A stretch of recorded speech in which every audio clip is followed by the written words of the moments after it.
ბოდიში უკრაინელ ძვირფას მეგობრებს, დებს და ძმებს. ბოდიში იმ ჯარისკაცებს, რომლებიც ახლა ფრონტის წინა ხაზზე არიან. ბოდიში იმ ქართველი ოჯახის წევრებს, ვისი სახელი და გვარებიც ამოტვირთულია გმირთა მემორიალზე. დიდი ბოდიში იმ ქართველ ჯარისკაცებს, რომლებაც ყველაზე ძვირფასი რაც კი ჰქონდათ მათ სიცოცხლე დათმეს სოხუმისა და გაგრის მისადგომებთან. დიდი ბოდიში ყველა იმ ქართველ ვაჟკაცს, რომლებიც ახლა ჩვენი თავისუფლებისთვის იბრძვიან უკრაინელ მეგობრებთან ერთად. ბოდიში იმ უკრაინელ გმირ პილოტებს, რომლებმაც თავიანთი ვაჟკაცობით 1993 წელს ათასობით საქართველოს მოქალაქის სიცოცხლე გადაარჩინეს, როდესაც მათ მოახდინეს ჩვენი თანამოქალაქეების ევაკუირება იქიდან, საიდანაც ვერავინ ვერ ბედავდა. დიდი ბოდიში უკრაინის პრეზიდენტს და ექს-პრეზიდენტს ჩვენ გვახსოვს თქვენი გადამწყვეტი ფიზიკური თანადგომა საქართველოს მთავარ გამზირზე. პუტინმა ძვირფასო უკრაინელებო თქვენგან და ჩვენგან მოითხოვა უარი გვეთქვა ჩვენს ნათელ და დაცულ მომავალზე და თქვენი პასუხი ნათელი და მკაფიოა. თქვენი პასუხი არის ის გოგო ბიჭები, რომლებიც იბრძვიან 1 სანტიმეტრი უკრაინული მიწისთვისაც კი.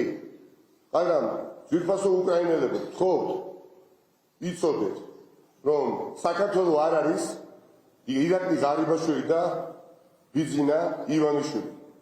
საქართველოს არის ათასობით ის ახალგაზრდა, ვინც გუშინ თბილისის ქუჩები გაავსო. ათასობით ის ახალგაზრდა საქართველოს. ის ჩვეულებრივი ქართველია საქართველოს, რომელიც ტივის ტელეეკრანებთან. ის ჩვეულებრივი ქართველია საქართველოს, რომელიც მზად არის ბოლო თეთრი გაიღოს უკრაინელი ძვისა და დის დასახმარებლად.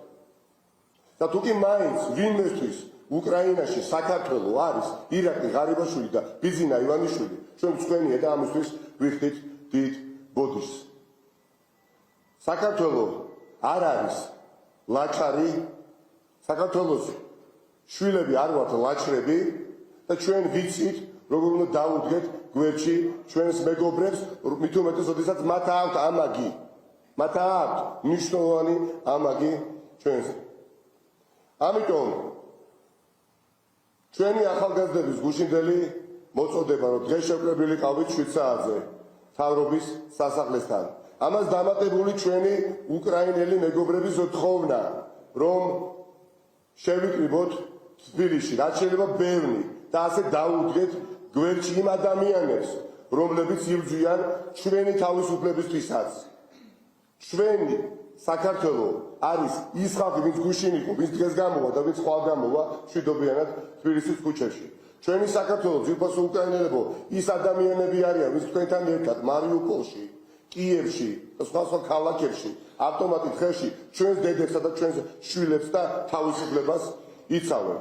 ამიტომ კიდევ ერთხელ დიდი ბოდიში იმისათვის, რომ არ შეუერთდა ჩვენი ქვეყნის მთავრობა იმ სანქციებს, რომელსაც ცივილიზებული სამყარო უერთდება, მაგრამ ქართველი ხალხი სანქციებს კი არა, ჩვენს გულს და სულს უერთებს თქვენს ბრძოლას.